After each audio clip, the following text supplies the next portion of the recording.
আসসালামু আলাইকুম প্রিয় শিক্ষার্থী বন্ধুরা। আজকের এই ভিডিওতে আমি তোমাদেরকে শেখাবো কিভাবে তুমি হেক্সাডেসিমাল সংখ্যাকে দশমিক সংখ্যায় রূপান্তর করবে।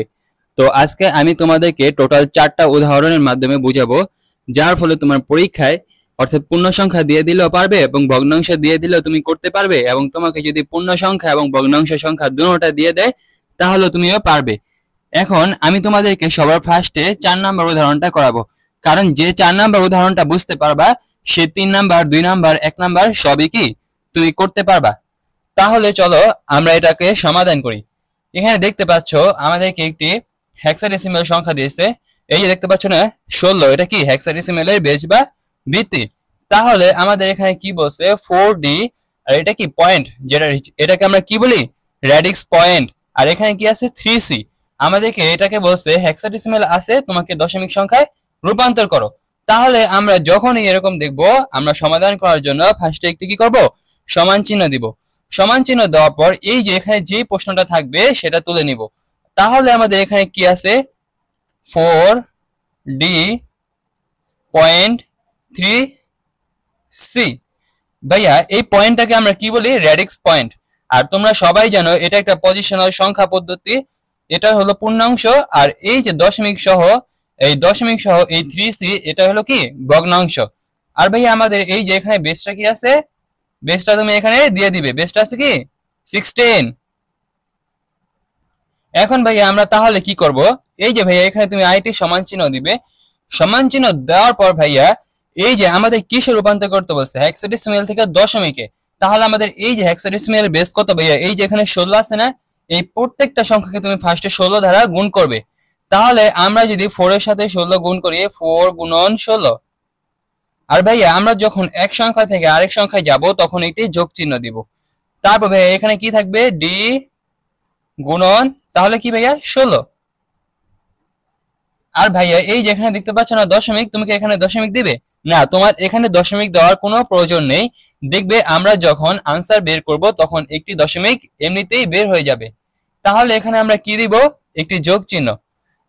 ভাইয়া এই যে এখানে যে যোগ চিহ্নটা দিবে না, তুমি হালকা একটু গাঢ় করে দিবে যাতে তুমি চিনতে পারো, তোমার চিনতে যাতে সুবিধা হয়। তারপর ভাইয়া এখানে কি দেখতে পাচ্ছ 3, তাহলে এখানে 3 লিখবে। ভাইয়া এখানে কত দিয়ে গুণ দিবে 16 দিয়ে, গুণন 16।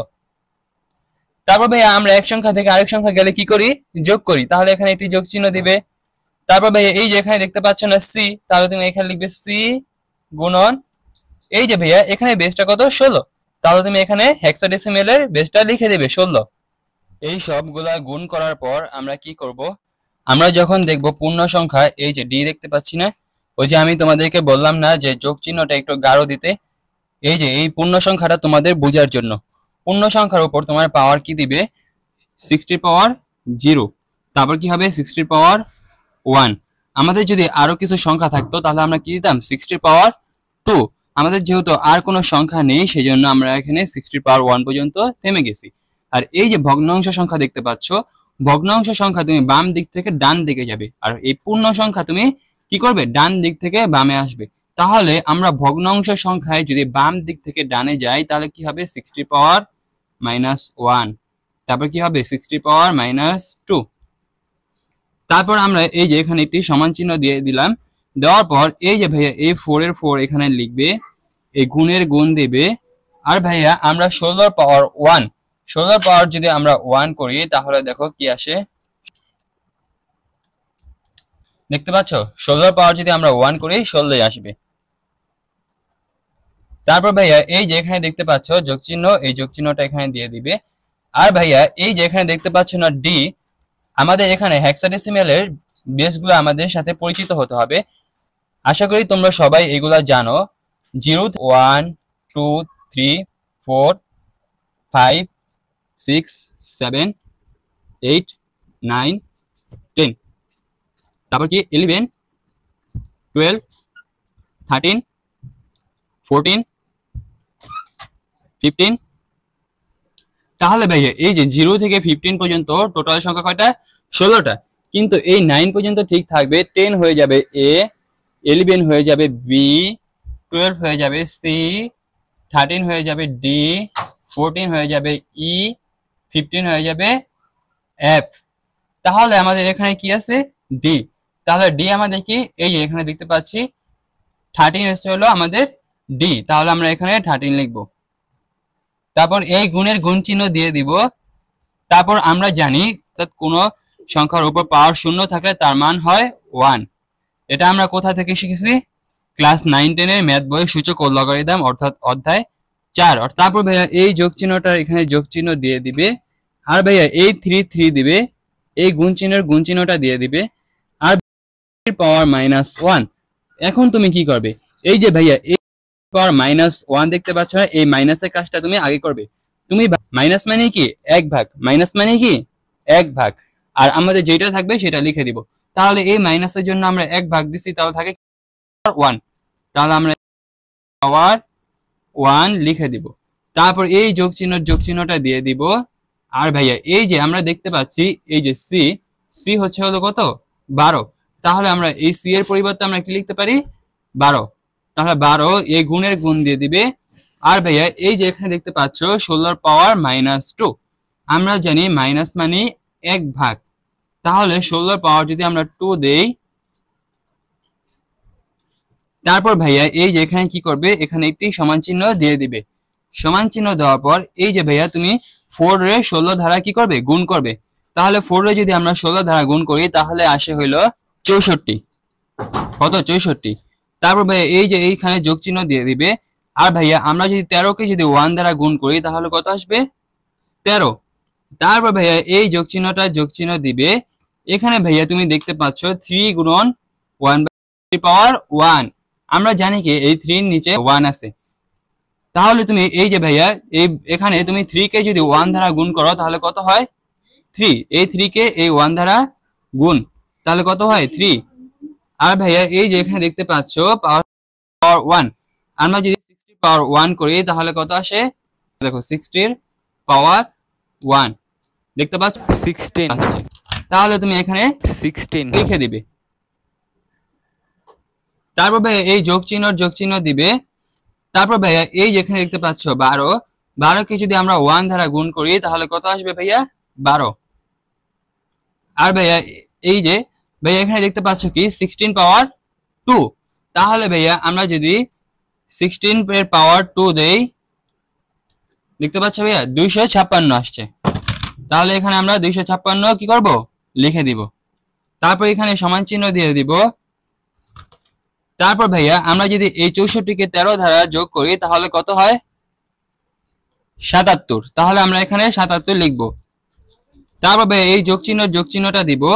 ভাইয়া এই যে এখানে দেখতে পাচ্ছ এগুলো স্বাভাবিক সংখ্যা, আর এই যে ভাইয়া এখানে দেখতে পাচ্ছ অস্বাভাবিক সংখ্যা, তাহলে এগুলোকে আমরা কি করব, ভাগ করে দিব। তাহলে আমরা 3 ভাগ 16। এই যে ভাইয়া দেখো এরকম সংখ্যা আসছে, এখান থেকে তুমি এসডি বাটনে একটি ক্লিক করে দিবে। এই যে ভাইয়া দেখতে পাচ্ছ এখানে কি আসছে 0.1875, তাহলে 0.1875। আর ভাইয়া এই যোগ চিহ্নটা এখানে দিয়ে দিবে। আর ভাইয়া 12 ভাগ 256। এই যে ভাইয়া এরকম আসার পর তুমি এখান থেকে এসডি বাটনে একটি ক্লিক করে দিবে। এই যে ভাইয়া এখানে দেখতে পাচ্ছ 0.046875, 0.046875। তারপর ভাইয়া এই যে এখানে সমান চিহ্ন দিবে। এখন ভাইয়া কি করবে, তুমি এই সবগুলাকে যোগ করে দিবে। তাহলে আমরা যদি ক্যালকুলেটর দিয়ে এই সবগুলাকে যোগ করি, 77 যোগ 0.1875 যোগ 0.046875। তারপর ভাইয়া আমরা যদি সমানে প্রেস করি তাহলে কত আসে? এই যে ভাইয়া এরকম আসার পর তুমি এখান থেকে এসডি বাটনে ক্লিক করে দিবে। তাহলে ভাইয়া আমাদের উত্তরটা কি আসলো 77.234375। আমরা কি করব 77.234, অর্থাৎ আমরা দশমিকের পরে 3টা সংখ্যা নিব। তাহলে 77.2344। তারপর এই যে এখানে তুমি কি করবে, এখানে লিখবে ফলাফল। ফলাফল লেখার পর ভাইয়া এই যে আমাদের প্রশ্নটা ছিল না, তুমি ফার্স্টে এখানে কি করবে, প্রশ্নটা তুলে নিবে। 4D3C, আর আমাদের বেসটা কত ছিল 16। তারপর ভাইয়া এই যে এখানে সমান চিহ্ন দিয়ে দিবে। আর ভাইয়া আমরা এই যে এটা কিসে বের করলাম, এটা কিন্তু আমরা দশমিক অর্থাৎ ডেসিমেলে বের করছি। তাহলে আমাদের এখানে বেসটা দিব কত, 10। তারপর এই যে আমরা এখানে কি বের করছি, 77.234। তাহলে আমাদের এটা লিখে দিব 77.34। আর ভাই আমরা এটা কিসে বের করছি, ডেসিমেল অর্থাৎ দশমিকে। তাহলে আমরা এখানে দশমিকের বেসটা দিয়ে দিব 10। এখন ভাইয়া আমি এখানে বাংলায় বলছি, তোমরা আবার কেউ পরীক্ষায় বাংলায় লিখো না, কারণ তোমাদের এগুলো সব ইংলিশে লিখতে হবে, তাহলে বাংলায় লিখলে কিন্তু নাম্বার পাবে না। তাহলে ভাইয়া আমরা যদি উদাহরণ 3 একটু খেয়াল করি, আশা করি তোমরা সবাই এখন উদাহরণ 3 পারবে। তাহলে আমি উদাহরণ 3 এর প্রশ্নটা একটু তুলে নিচ্ছি। এই যে ভাইয়া এখানে দেখতে পাচ্ছ আমি উদাহরণ 3 এর প্রশ্নটা তুলে নিচ্ছি। তাহলে এই যে দেখো এখানে কি আছে, 0.70, আর এখানে দেখতে পাচ্ছ 16 আছে, অর্থাৎ এটা তোমার হেক্সাডেসিমেলে আছে, এটাকে তোমার দশমিক সংখ্যায় রূপান্তর করতে বলছে। তারপর এই যে ভাইয়া এখানে দেখতে পাচ্ছ আমি এখানে কি লিখছি, 0.70। এখন অনেকেরই প্রশ্ন থাকতে পারে যে ভাইয়া আপনি শূন্য কি জন্য নিলেন না। আমরা জানি কোনো সংখ্যার ফার্স্টে যদি শূন্য থাকে তাহলে তার কোনো ভ্যালু নাই, সেই জন্য আমি দশমিকের আগে শূন্যটা এখানে নেই। তাহলে ভাইয়া এই যে এখন আমি কি করব, তোমরা উদাহরণ 4-এ দেখছিলে পূর্ণ সংখ্যা এবং ভগ্নাংশ দুটোই ছিল, কিন্তু এখানে দেখো তোমার শুধু এই যে দশমিকের সহ যে সংখ্যাটা আছে এটাকে আমরা বলি হলো ভগ্নাংশ সংখ্যা। তাহলে আমরা যদি একটু উদাহরণ 4-এ খেয়াল করি, এই যে দেখো আমরা দশমিকের পরেরটা কিন্তু এই যে দেখতে পাচ্ছ দশমিকের পরে কিন্তু 3 ছিল, আমরা 3 এর পাওয়ার কি নিয়েছিলাম 60 পাওয়ার কি নিয়েছিলাম -1 -2, আর দশমিকের আগেরটুকু নিয়েছিলাম কি পাওয়ার 0 পাওয়ার 1। তাহলে আমাদের এই যে এখানে উদাহরণ 3-এ তোমরা দেখতে পাচ্ছ, এই যে দেখো উদাহরণ 3-এ আমাদের কি দশমিক সহ যতটুকু আছে ততটুকু, অর্থাৎ ভগ্নাংশ সংখ্যা এখানে আছে। তাহলে আমরা এখানে কি করব, এই 7 এখানে কি আমরা দশমিক দিব না, আমাদের এখানে কোনো দশমিক দেওয়ার প্রয়োজন নাই, কারণ আমরা যখন আনসার বের করব তখন একটি দশমিক এমনিতেই বের হয়ে যাবে। তাহলে আমরা এই 7 কে এই 16 দ্বারা গুণ করব, 0 কে 16 দ্বারা গুণ করব, তাহলে 7 গুণন 16, আর এক সংখ্যা থেকে আরেক সংখ্যা গেলে প্লাস হয়, এটা তোমরা এখন সবাই জানো। আর এখানে দেখতে পাচ্ছ 0 কে আমরা 16 দ্বারা গুণ করব, আর আমাদের দশমিকের পরের টুকু কি হয়, পাওয়ার -1 পাওয়ার -2, অর্থাৎ আমরা দশমিকের অর্থাৎ ভগ্নাংশ সংখ্যাটুকু আমরা কি করি, বাম দিক থেকে ডান দিকে যাই। তারপর এই যে ভাই এখানে সমান চিহ্ন দিয়ে দিবে, আর 7 এর 7 গুণের গুণ, আর আমরা জানি কি মাইনাস মানে 1 ভাগ, তাহলে আমাদের থাকে 60 পাওয়ার, মাইনাসের জন্য আমরা যেহেতু 1 ভাগ দিছি তাহলে কি থাকে 60 পাওয়ার 1, 60 পাওয়ার 1। আর ভাইয়া এই যোগ চিহ্নটা এখানে দিয়ে দিবে, এখানে দেখতে পাচ্ছ 0 0 0 দিবে, গুণন এখানে দেখতে পাচ্ছ ভাইয়া 60 পাওয়ার -2। ভাইয়া মাইনাস মানে কি 1 ভাগ, ভাইয়া তোমার -2 থাকুক, -3 থাকুক, -4 থাকুক, তুমি কি করবে, এই মাইনাস দেখলে তুমি 1 ভাগ করবে। আর এখানে দেখতে পাচ্ছ 60 পাওয়ার 2, তাহলে এখানে তুমি 60 পাওয়ার 2 লিখবে। তারপর ভাইয়া এই যে এখানে দেখতে পাচ্ছ 7 এর 7 দিবে, গুণের গুণ দিবে, আর ভাইয়া এই যে এখানে দেখতে পাচ্ছ 1 এর 1 দিবে। আর ভাইয়া আমরা যদি 60 পাওয়ার 1 করি তাহলে কি হবে 60, 60 পাওয়ার 1 করলে কি হবে ভাইয়া 60, এই যে দেখো 16 এর পাওয়ার 1 দেখতে পাচ্ছ 16 কিন্তু হইছে, তাহলে সেই জন্য আমরা এখানে 16 লিখছি। আর ভাইয়া এখানে যোগ চিহ্ন দিয়ে দিবে। আর ভাইয়া এখানে দেখতে পাচ্ছ 0, তাহলে ভাইয়া আমরা 0 লিখলাম, গুণ দিলাম। আর ভাইয়া আমরা যদি এই 1 এর 1 লিখলাম, আর ভাইয়া আমরা যদি 60 পাওয়ার 2 করি তাহলে কি হয় দেখো 60 পাওয়ার 2, এই দেখতে পাচ্ছ ভাইয়া 256, তাহলে এখানে কি হবে 256। তারপর ভাইয়া এখন যদি আমরা 7 কে 1 দ্বারা গুণ করি কি হবে 7, আর ভাইয়া এই 16 এখানে থাকতেছে। আর ভাইয়া এই যোগ চিহ্ন, এখন ভাইয়া তুমি যদি 0 দ্বারা 1 কে গুণ করো কি হবে 0, তুমি 0 দ্বারা যেই সংখ্যাকে গুণ করবে কি হবে 0। এই যে দেখো আমি তোমাদেরকে ক্যালকুলেটর দিয়ে দেখাচ্ছি, 0 গুণন 1 দেখতে পাচ্ছ কি হয়েছে 0। আর ভাইয়া আর তুমি 0 দ্বারা যদি 256 কে ভাগ দাও 0ই আসবে, এটাও আমি তোমাদেরকে ক্যালকুলেটর দ্বারা দেখিয়ে দিচ্ছি, 0 ভাগ 256, এই যে ভাইয়া দেখতে পাচ্ছ 0ই কিন্তু আসছে, তাহলে এখানে কি হবে 0। এখন ভাইয়া আমরা এখানে কি করব, এই যে ভাইয়া এখানে দেখতে পাচ্ছ না 7 ভাগ 16, তাহলে আমরা 7 ভাগ 16, এই যে ভাই এরকম আসার পর তুমি এসডি বাটনে ক্লিক করবে, এই যে দেখো কি আসে 0.4375, তাহলে 0.4375। আর ভাই এখানে যোগ চিহ্নটা দিয়ে দিবে। আর এখানে তাহলে আমাদের এখানে কি হবে, এই যে এটাই থাকবে 0.4375। তাহলে আমরা এখানে নিচে কি লিখব,